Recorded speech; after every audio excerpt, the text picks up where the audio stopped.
guys. I don't know. How we only have a few episodes left of the season, and I don't know where we're going. It's like, so.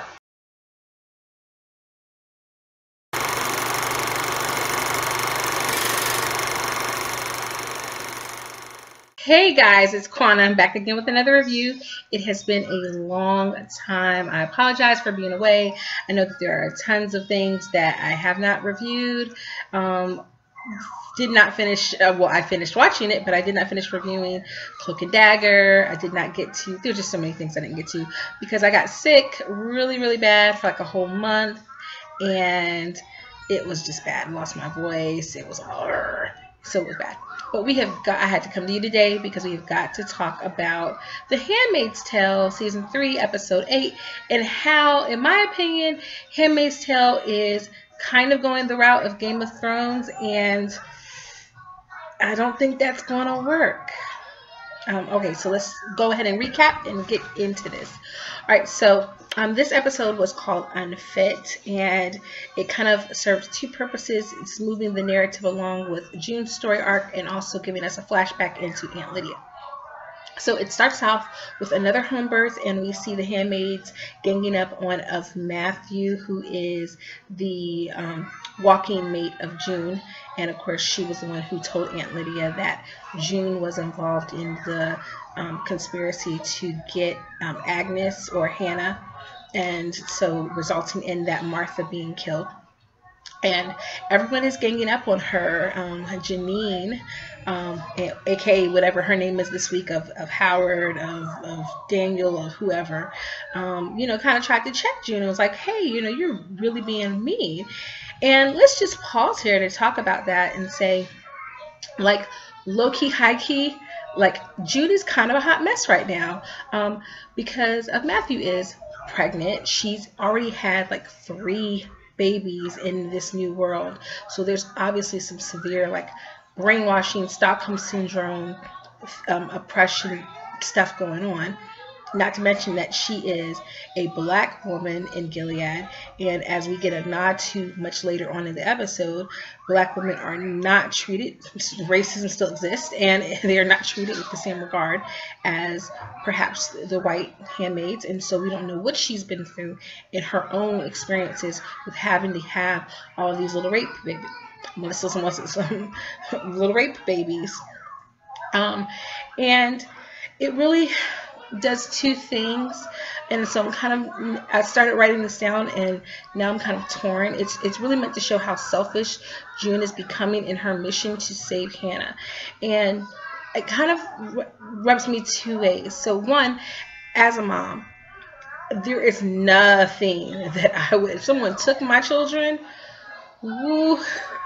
I would grab this pen and I would stab somebody in the eye with it.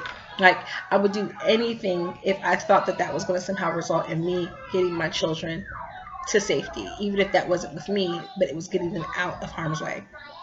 So in that regard, I don't blame June for saying, look, I'm sorry for you and your situation, and yeah, could we try to bring down the whole system of Gilead? Yeah, that'd be great. But right now, I don't care about the whole system of Gilead. I only care about my child. I need to get my child up out of here into Canada with her daddy.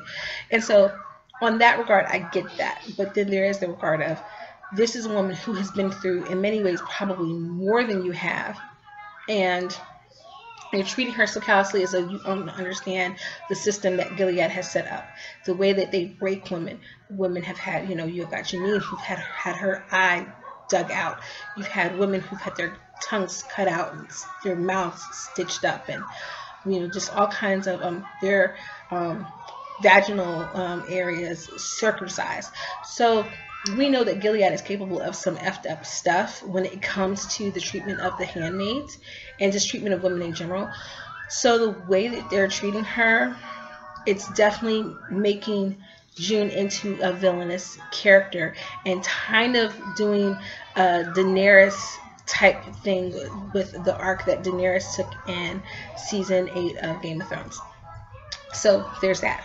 All right, back to the recap.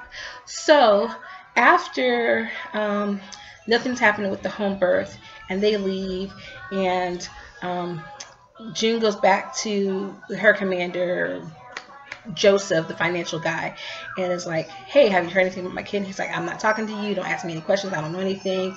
You're a hot mess. Go sit down somewhere. And then we start getting these flashbacks to pre-Gilead, but Gilead has become a thing. Where we get to see Lydia, and she was a teacher, and she's there with this little kid, and they're waiting for his mom. His mom hasn't shown up, and then his mom finally shows up. The little boy is hungry. He's only had a bag of potato chips, and so she kind of takes them in and takes the mom under her tutelage and tries to help her start improving her life and helping them to have a better life. And it seems to be working. She gets very close to them. The mom looks up to Lydia, treats her like a member of the family, and obviously Lydia is extremely religious at this point, and so is the principal of the school. But so it's like Gilead has already started to take hold, but it hasn't become what it has, which really is interesting with the timeline of things, because Hannah at the start of the show was maybe I guess she could have been like 5 or 6, but she was already at school, like a school-age kid, not a daycare kid, whenever like everything went down at the beginning, and she's only maybe 8 or 9 now. So the timeline's a little funky to me right now. If you have any suggestions about what's going on with that, please comment down below. Anyhow, back to the story.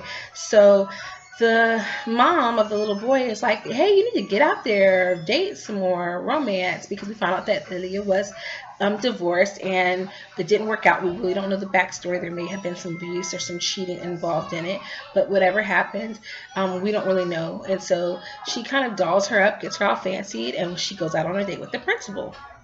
All right, back to... Well, not back. Let's stay with Aunt Lydia for right now, so we can kind of stay with her timeline.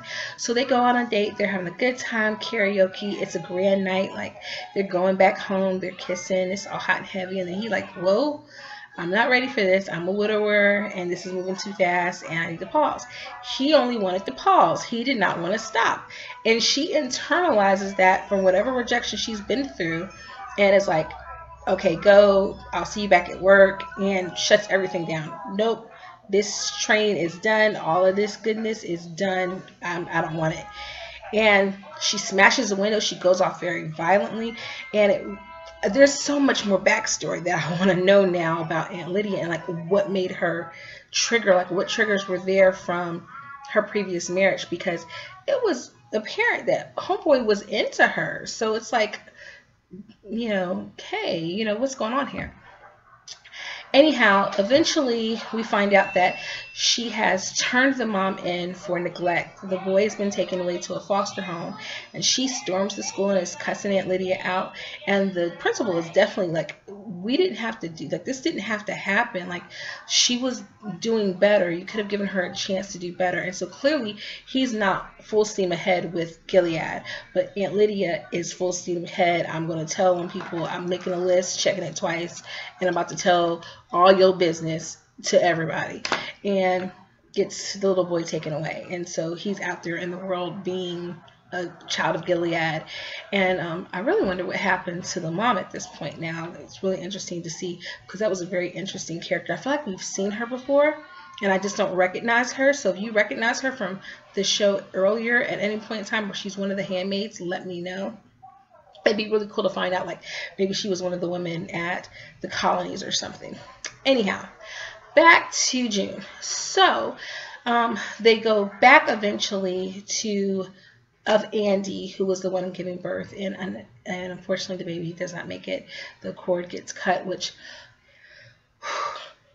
okay, Hulu, Universal, I need y'all to, like, trigger warning. Like, there needs to be a warning for, like, a little pink and blue warning for, we're going to show you a dead baby. Sorry, the kids are right there. A dead baby. And if you have kids especially, or anybody, but especially if you're a mom, this might be a trigger. Oh my gosh. I just,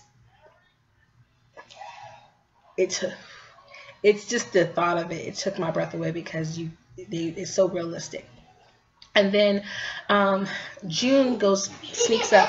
All of the women crowd around her, and it's the imagery is so beautiful. I wish I could find a still of it, but the women crowd around her, and so you see their red dresses, and it forms like a heart around her, which was such a beautiful image of like the ways in which you can embrace like that sense of womanhood, like in this dark space.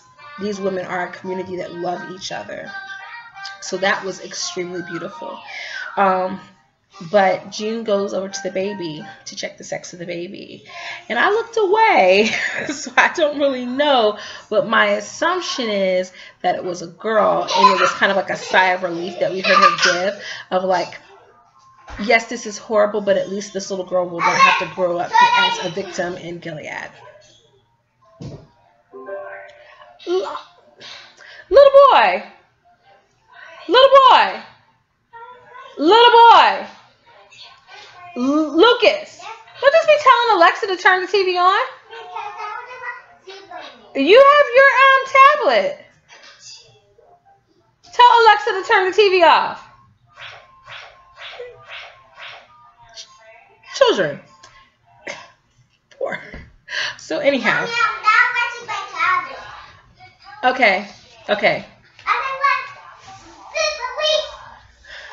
So we're going to watch Super Wings. Anyhow, going back to this. So that was a beautiful scene. So anyway, eventually we get back to June going to their normal daily shopping engagement. And I don't know.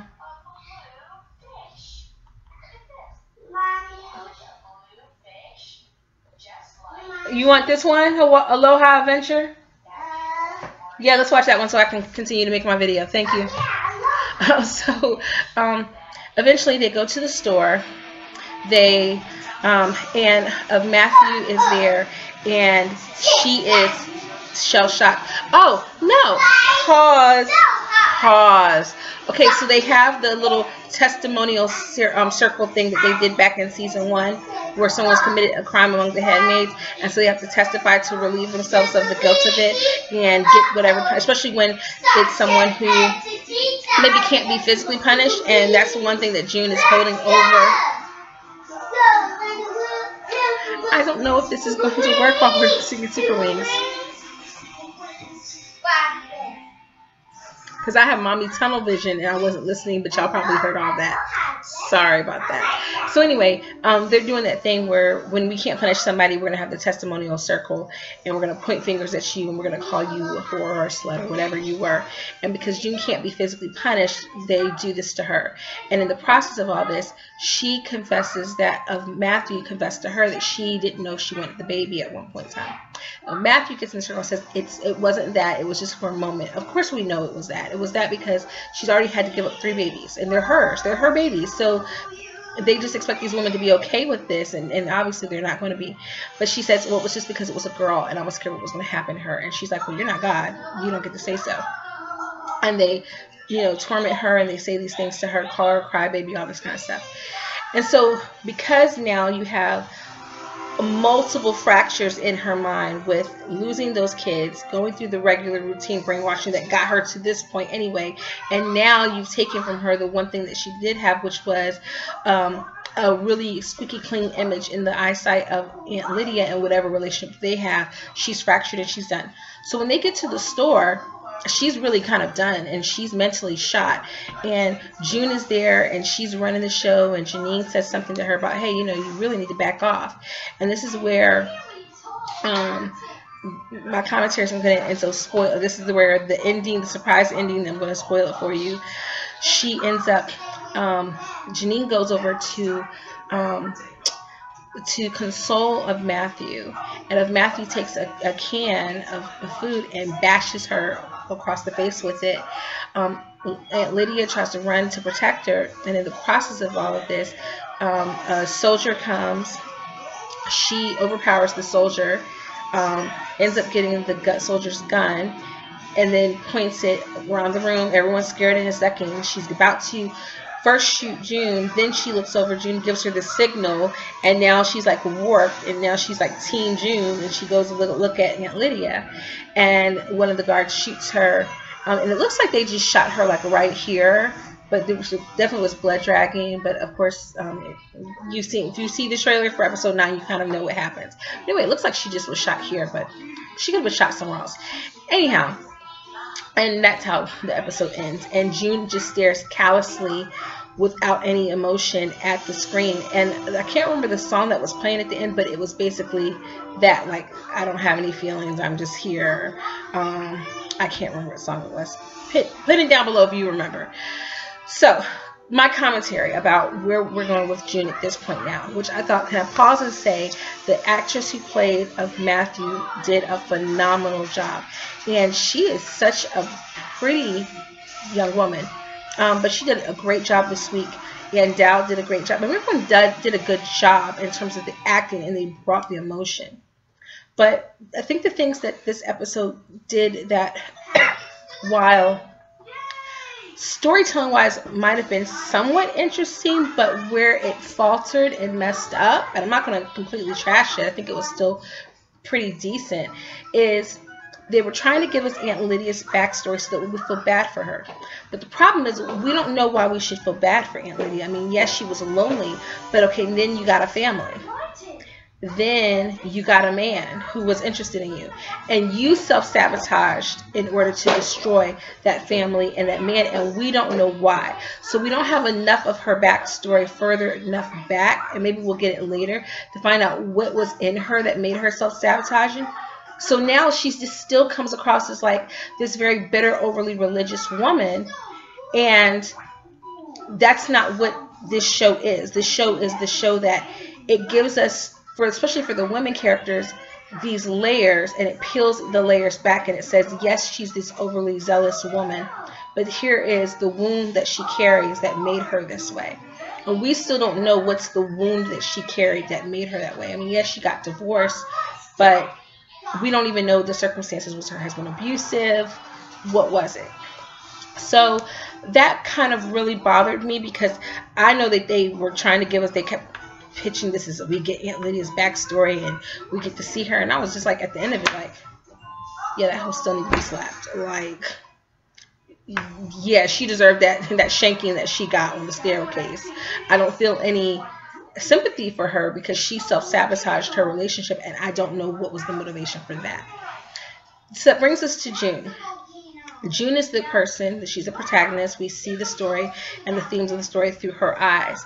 And so because of this is why when I made the comment about, as a mom, I can understand her willingness to do anything at all for her child, but we're getting this world through her eyes, and because we're getting such large pictures of the world, we want to help and see this whole world, all of these women become successful and succeed and get out of this.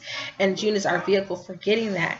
And so now that she's becoming so focused on her own goals without any regard for anyone else, it's turning her into a very unlikable character and a very unreliable character.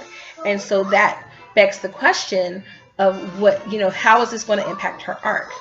And the reason why I said it's kind of like Game of Thrones, because Daenerys took this arc, of course, and a lot of people commented and hated the season, felt like it didn't make sense, and foreshadowing is not character arc. And I was making a whole video, I don't even know if I posted it at this point. I know I made it, I don't know if I posted it, but about how I did post it. You can watch that right over here. But where it wasn't just foreshadowing, it was a character arc. You just didn't like the arc. This is a character arc that they're giving her, because we're seeing the things that have led up to her behaving this way. Do we like it? No. And because we don't have, unlike Game of Thrones, we don't have any other vehicle into this world except for June.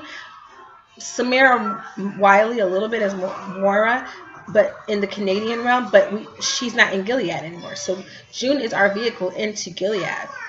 And if she's not a likable, accessible, sympathetic character, then, and if our payoff isn't to see Gilead crumble, if that's not what we're going to get, then we need to kind of know that. We need to kind of, not that can't be a surprise, but we kind of need to know that that's the ride we're going on, if you get my drift. So it's problematic where we're going, because they're going to have to do some severe work to either have her completely collapse in our eyes and then rise back up. There's going to have to be some tremendously redeemable thing that she achieves in order to get back into the viewer's good graces. Or, unless this is a trajectory of eventually removing her as our primary protagonist and being able to introduce another protagonist. As it stands, I don't see that happening in the show.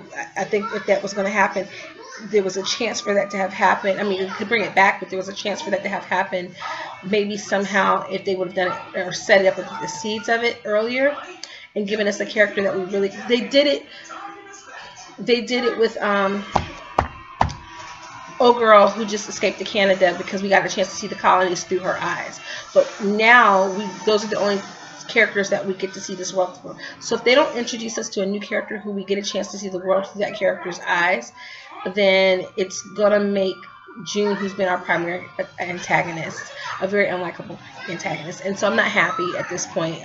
I want to root for June. I want June to get her family back and escape and, I don't know, be with Luke. I really want her to be with Luke because that's her husband. But if she can't get to Luke, get to Nick.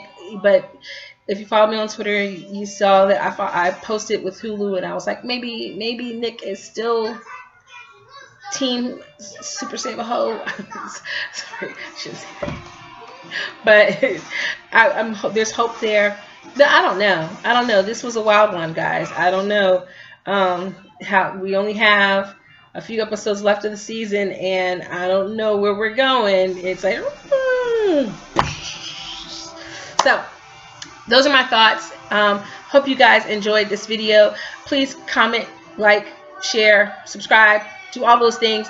Please comment, please. I want to talk about this so much. So please talk about this. And this person is going to go away. Until next time, toodles.